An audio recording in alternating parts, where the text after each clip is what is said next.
Morning. आप सभी का ऑनलाइन क्लासेस में पुनः स्वागत। तथ्यों पर विचार करें, तभी हमको समझ में आएगा कि बीजीय व्यंजक का गुणा एवं भाग किस तरीक़ा से करते हैं। तो यहाँ पे मैं कुछ लिखा हूँ चर राशि। बीजीय व्यंजक जानने से पहले हमको जानना पड़ेगा कि चर राशि किसे कहते हैं और अचर राशि किसे कहते हैं। चर राशि वह राशि होती है जिसका मान हमेशा बदलते रहता है। चर अर्थात जो चलायमान रहता है, जिसका मान जो परिवर्तनशील रहता है, हर प्रश्न में उसका मान अलग अलग रहेगा, उसको हम चर राशि कहते हैं। और उसके अंग्रेजी के अक्षर ABCD या XYZ, अंग्रेजी के कोई भी अक्षर से उसको हम प्रदर्शित कर सकते हैं, वो हमारा चर राशि कहलाएगा। और जो हर प्रश्न में उसके मान अलग अलग होंगे। दूसरा है अचर राशि। अचर जिसका मान परिवर्तन नहीं रहता, नियत रहता है, उसको हम अचर राशि कहते हैं गणित में। जैसे प्राकृत संख्या 1, 2, 3, 4 ये गिनती के जो संख्या होते हैं वो 1, 2, 3, 4 और आगे तक जो भी संख्या होते हैं वो हमारे अचर राशि अर्थात इसका मान परिवर्तन नहीं होगा। 1 का मान हमेशा 1 ही रहेगा, 10 का मान हमेशा 10 ही रहेगा। उसके बाद आते हैं हम आगे सजाती राशि। सजाती राशि किसे कहते हैं? तो सजाती अर्थात एक ही जाति का। तो गणित में एक ही जाति के क्या होते हैं? गणित में एक ही जाति के वो होते हैं जिनका घात एक समान हो, वो उसके सजाती होंगे। जैसे कि मैं आप लोगों को बताना चाहूँगा, सजाती में 2x और 5x क्या दोनों सजाती हैं? हाँ, दोनों सजाती हैं। कैसे सजाती हैं? दोनों के घात को देखिए, दोनों के घात 1 है, यहाँ पे घात 1 है। 1 से का घात 1, 1 से का घात 1, दोनों में घात बराबर है, इसलिए ये दोनों सजाती राशि हैं। एक ही जाति के हैं, इसलिए इनको सजाती राशि कहा जाता है। गुणांक को देखिए, गुणांक यहाँ पे 2 है और यहाँ पे 5 है। गुणांक समान होना जरूरी नहीं है सजाती में, ध्यान देंगे। गुणांक कुछ भी हो सकता है, परंतु उसका गुणांक के बाद की जो चर राशि है उसमें जो घात है वही घात अगले वाले गुणांक की राशि वाले में घात रहना चाहिए, तभी वो सजाती कहलाएगा। कहने का मतलब है कि अगर दोनों में घात समान हो तब वो सजाती राशि कहलाएगा। अब आगे बढ़ते हैं बीजीय व्यंजक। बीजीय व्यंजक जो हमारा टॉपिक है उस पर चलते हैं। बीजीय व्यंजक किसको कहते हैं? तो बीजीय व्यंजक वो कहलाता है जो चर अचर दोनों का मिश्रण होता है, उसको हम बीजीय व्यंजक कहते हैं। जैसे चर अचर का मिश्रण 2x + 3y + 7। इसको देखिए, ये चर अचर दोनों का मिश्रण है। हालांकि यहाँ पे प्लस चिन्ह डला है, प्लस चिन्ह डला है उसका मतलब ये है कि उसको जोड़ना है, जोड़ सकते हैं। अगर सजाती रहेंगे तभी वो जुड़ेगा, उस पर भी ध्यान देना है। तो मैं बीजीय व्यंजक का उदाहरण लिखा हूँ।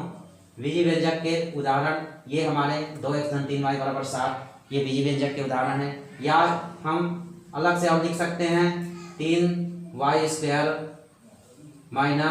- 3x + 7। ये इस तरीक़ा से हम भी लिख सकते हैं। ये भी हमारे बीजीय व्यंजक के उदाहरण हैं। और ये बीजीय व्यंजक हम चाहें तो इस प्रकार से भी लिख सकते हैं 5xy × 3y²। ये भी हमारे बीजीय व्यंजक के उदाहरण हैं।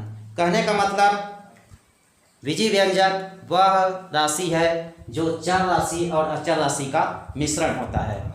लेकिन हमको ध्यान ये देना है कि वो जोड़ने के लिए दिया है। बीजीय व्यंजक की जो राशि होती है या तो जोड़ने के लिए होगा, या गुणा करने के लिए होगा, या घटाने के लिए होगा, या भाग करने के लिए। इस प्रकार से हमें विभिन्न प्रकार की संक्रियाओं में वो बीजीय व्यंजक की राशि दिया रहेगा। अब बीजीय व्यंजक समझ गए, आगे हम बीजीय व्यंजकों के गुणा और भाग से संबंधित प्रश्नों पर चर्चा करेंगे। प्यारे बच्चों, आप सभी ने कक्षा 7वीं के गणित में बीजीय व्यंजकों को जोड़ना और घटाना सीख लिया होगा। कक्षा 8वीं में हम बीजीय व्यंजकों के गुणा और भाग पर चर्चा करेंगे।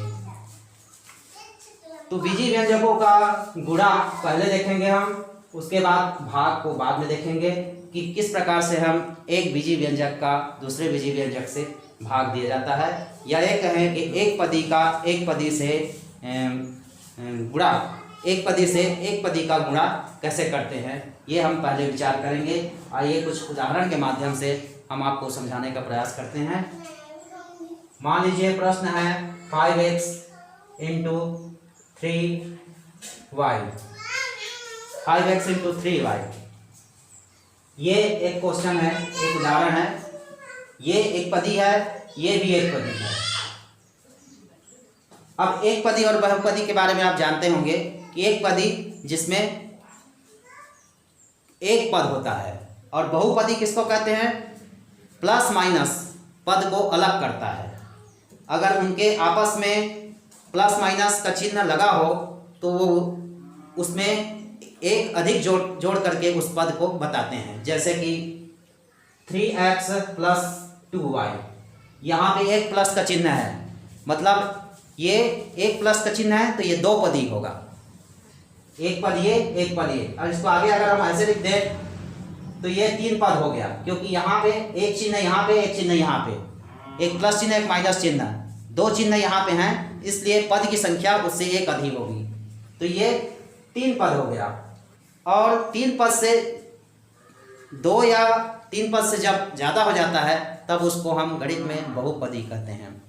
तो आइए यहाँ पे एक पदी और ये एक पदी, दोनों एक पदी का हम आपस में गुणा कैसे करते हैं इसको आज जानेंगे।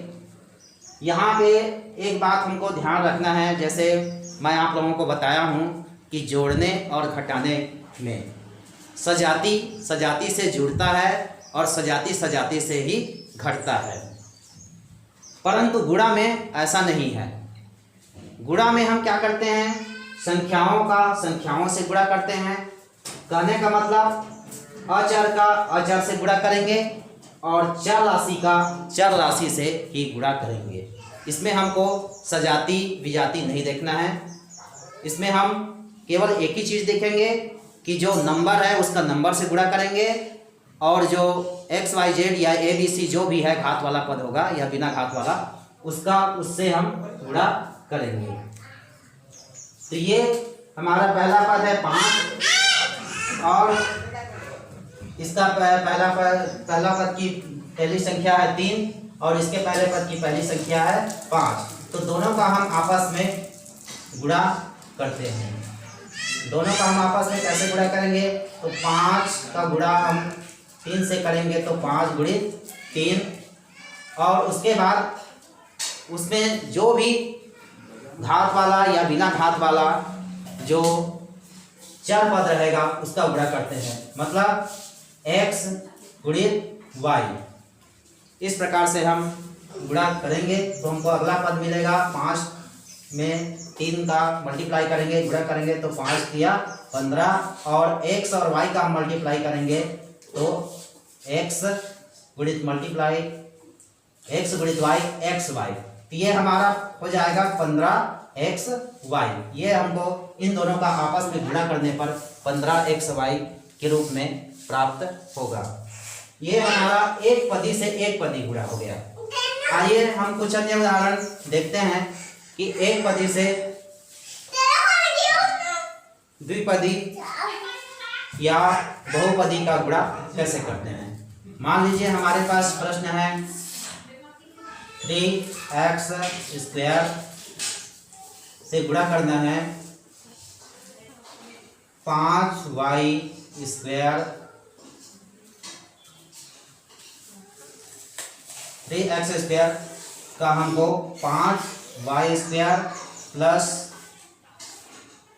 2z, इस प्रकार से हमको 3x स्क्वायर का गुणा 5y स्क्वायर प्लस 2z से गुणा करना है। तो यहाँ हम ध्यान देंगे, यहाँ जो है दो पद है,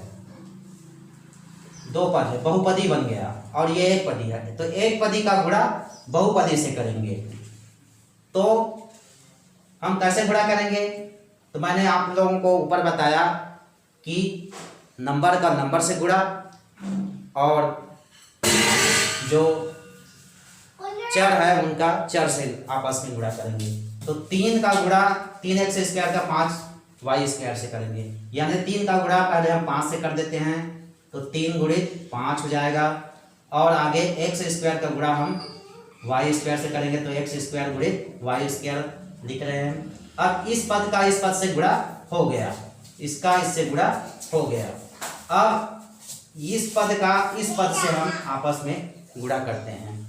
तो 3 है, यहाँ पे 2 है, यहाँ पे प्लस चिन्ह है, उसको ध्यान देना है। यहाँ प्लस चिन्ह है, यहाँ भी प्लस चिन्ह है, यहाँ कुछ चिन्ह नहीं है, इसका मतलब है प्लस चिन्ह है, और यहाँ प्लस चिन्ह है। चिन्हों को ध्यान देना है, गुणा में हमको चिन्हों पर विशेष ध्यान देना है, तभी हमारा आंसर जो है वो सही आएगा। यहाँ पे है 3 और प्लस 3 और यहाँ पे है प्लस 2, प्लस और प्लस का गुणा प्लस होता है। तो 3 गुणित 2, तो 3 गुणित 2, और यहाँ पे है x स्क्वायर, तो x स्क्वायर गुणित z। इस प्रकार से हम इनको आपस में लिख लिए।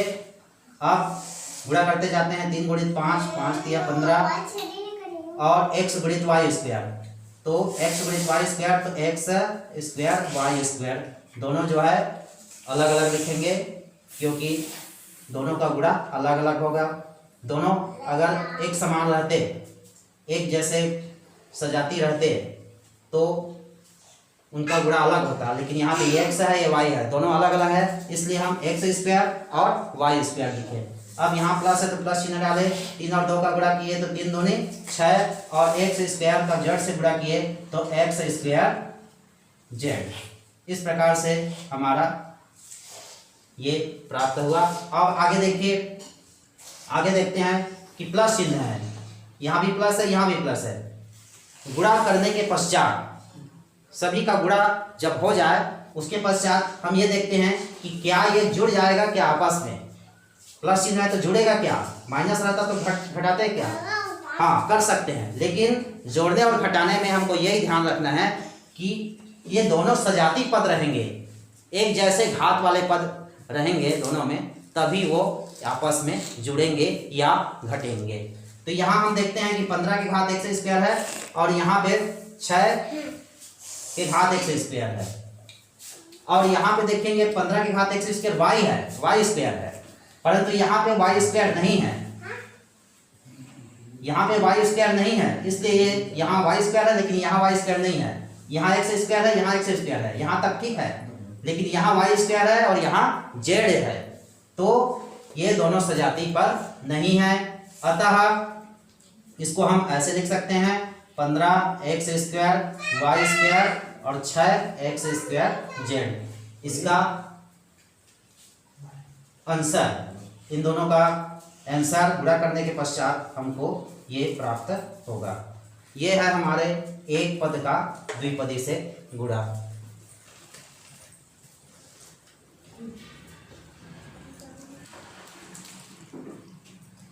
यहाँ पे हम प्लस चिन्ह डालेंगे क्योंकि ये अलग अलग पद के रूप में बट गया है, तो यहाँ प्लस चिन्ह रहेगा।